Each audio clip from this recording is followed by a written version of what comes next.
Message for Aries today, February 11, 2025.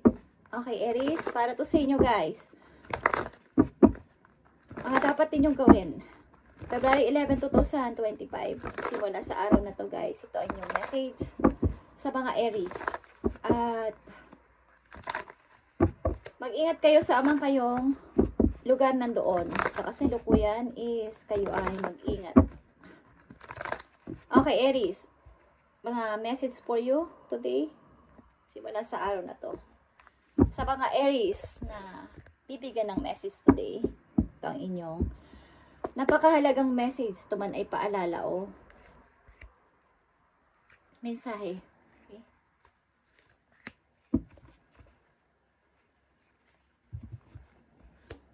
Okay guys, solar plexus chakra ito. At memories of love. Palayain nyo na inyong sarili, pakunti-kunti sa mga nag-holding sa inyo o nag-hold sa inyo. Okay, Aries? Tingnan natin ang inyong napakahalagang mensahe today. February 11, 2025.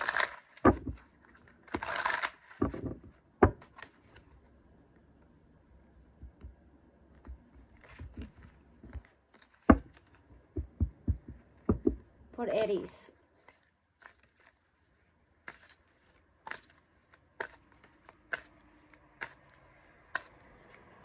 At kung nasa malamig kayong lugar guys is mag-ingat kayo at mag-ingat sa sipon. Uminom ng lemon water. Okay, kung gusto nyo lang. Lemon water or lemon juice. Okay, mga vitamin C, Aries. Tingnan natin ang message for you.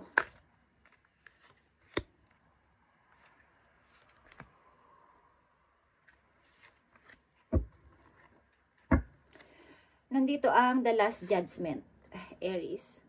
May dapat ka na ditong pakawalan na tao at ipagpatuloy ang pagme-meditate, ang paghihiling sa sarili. May dapat ka ng tuldukan, the last judgment, ay ibig sabihin the last decision. Aries, unang message for you is third eye chakra ito. Okay, inner voice, your inner voice. Yung mga kaba mo, yung mga kutob mo is pakinggan mo. Ten of Cups is here. Okay. Kung ano yung sinasabi ng puso mo na makapagpapasaya sa iyo at makapagpapasaya sa iyong buong pamilya is yan ang sundin mo sa kasalukuyan, Aries. Pagbuo ito ng masayang pamilya o pagkakaroon ng masayang pamilya. Okay? Buong pamilya. Second message for you is obstacle and challenges is here, Aries. Okay. Mga katakutan, mga kinakatakutan, o yung mga na-excite ka o kinakatakutan mo, aliman dyan guys, is the tower is here. Mga nangyayari sa'yo, nakakashock sa iyo, mga pinagdaanan o mga good news na paparating is nagpapadya sa inyong buhay. So, huwag kang matakot na itry. Okay? Huwag kang matakot na harapin ang mga challenges na to, ito man ay good or bad.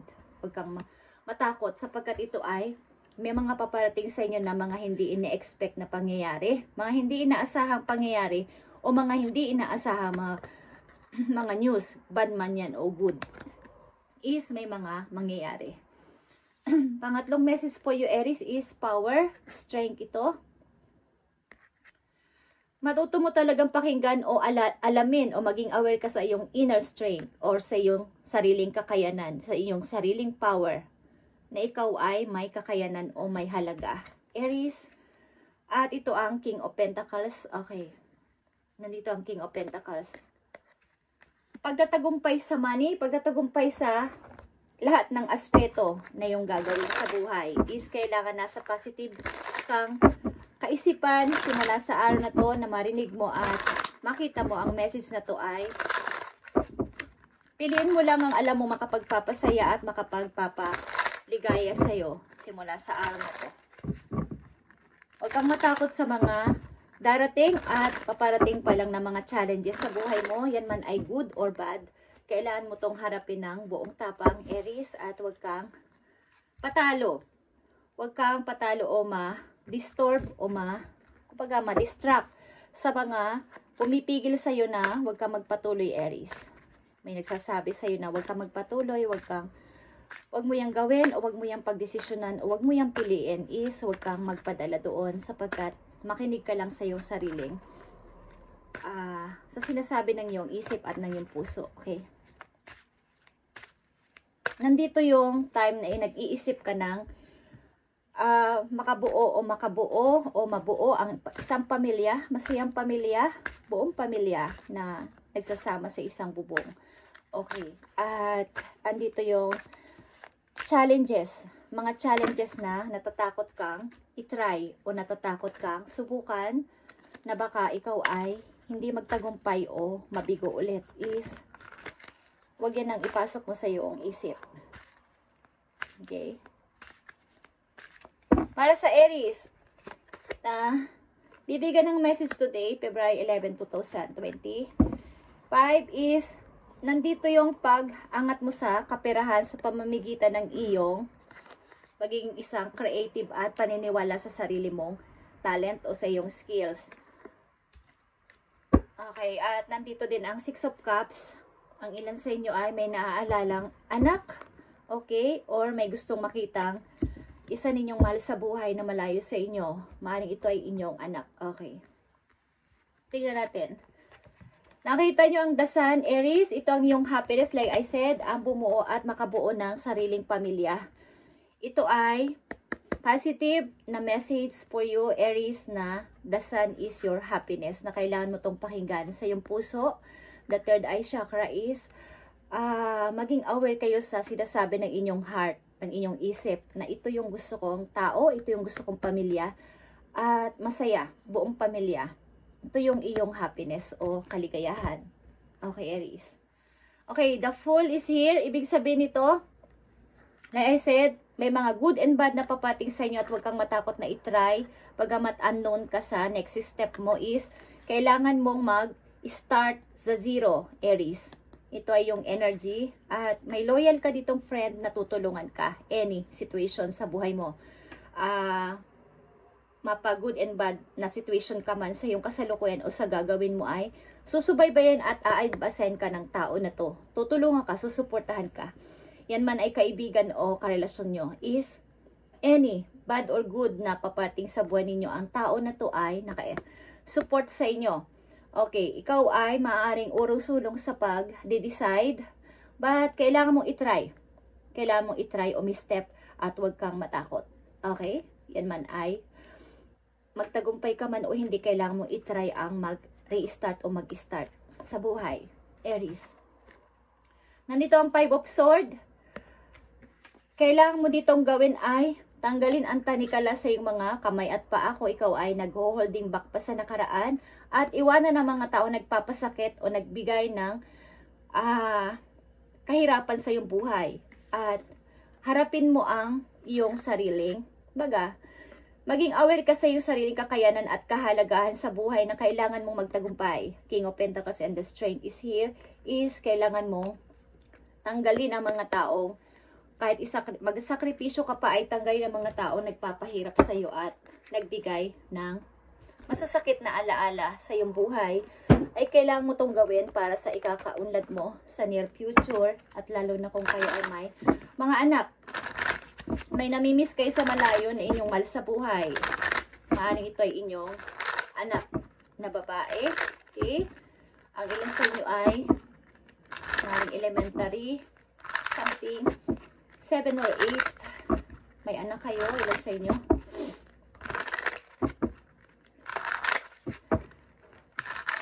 Pag naalala nyo yung smile ng inyong anak ay lumalakas ang inyong loob sa tatrabaho. Something.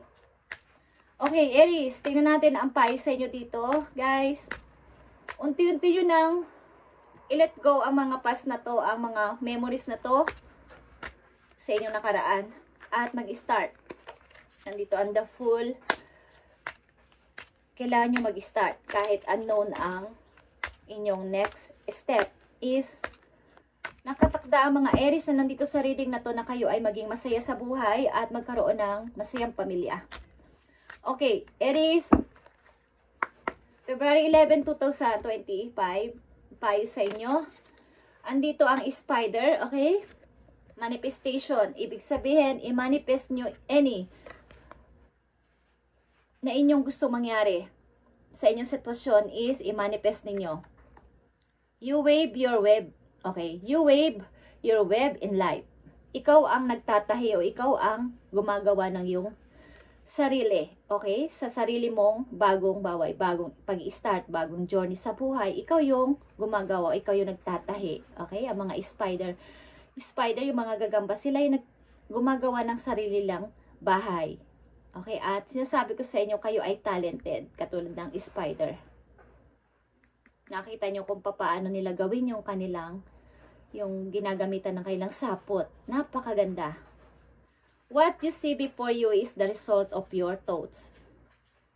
If your current reality does not suit you, then it is time to make changes through conscious manifestation. Your energy can bring in all you desire. Okay. Ngayong February, ngayong taon na to, lahat ng inyong dinidesire ay magkakatotoo o magaganap sapagkat yun ang gusto ninyong mangyari. Kung ang hangad ninyo ay masayang family, hangad ninyo ay mag-start, hangad ninyo ay makaalis sa mga taon nito at magkaroon ng freedom sa money, is mangyayari. Lahat ng inyong iniisip. Sapagkat kayo ay talented. Okay, Aries. Kung sa palagay mo ang ginagawa mo sa buhay, sa kasalukuyan mo ay hindi nababagay at hindi na angkop sa'yo, hindi ka na natutuwa, hindi ka na masaya, is make changes through conscious manifestation. Kailangan mo itong palitan, katulad ng spider, guys, at lagyan mo ng action. You are being told unequivocally that it's time to get moving. Set your intention and take action toward making your dreams reality. Okay.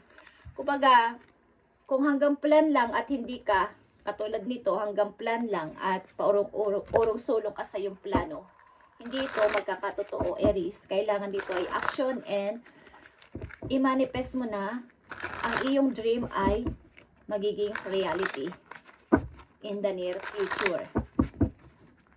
Kung iniisip nyo dito na alisan ang mga tao at hindi mo naman ginagawa, ang mga taong gusto mo nang tanggalin sa buhay mo na nagpapahirap sa'yo para sa iyong freedom sa money is, hindi mo naman ginagawa, hindi ito magiging totoo.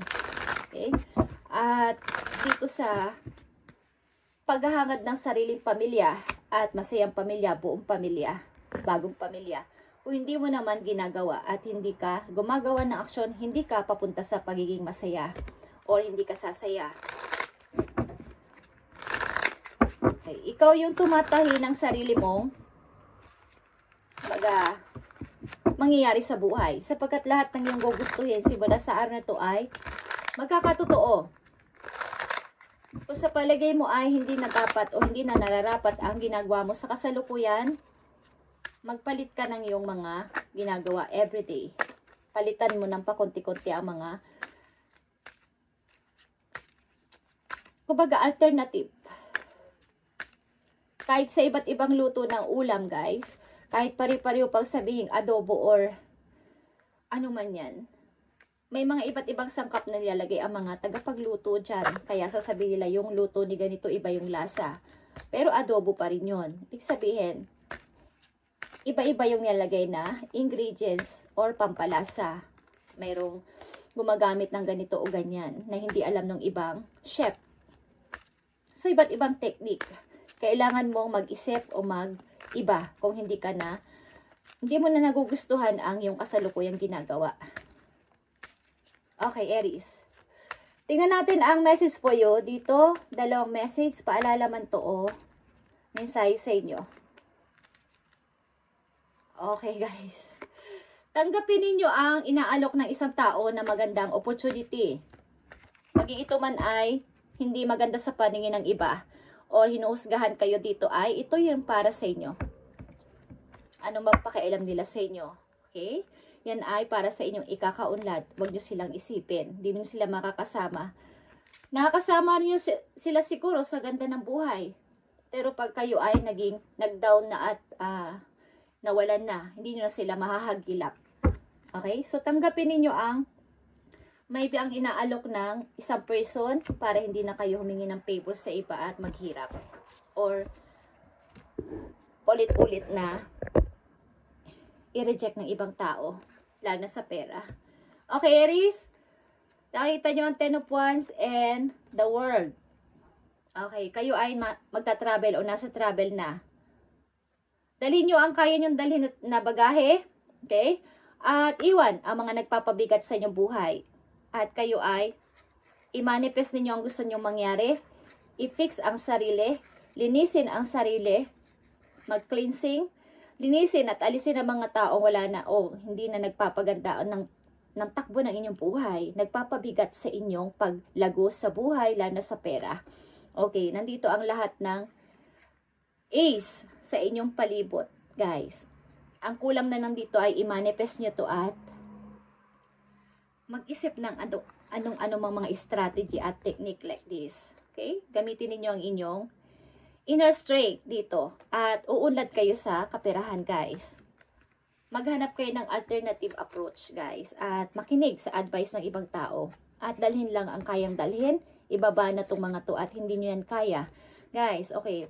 Maaaring kayo ay may mauugnay sa Leo, sa Aries, sa Aquarius, sa Capricorn, at sa katulad yung Aries, sa Scorpio, at malakas ito ang Leo, guys, and Scorpio. Okay.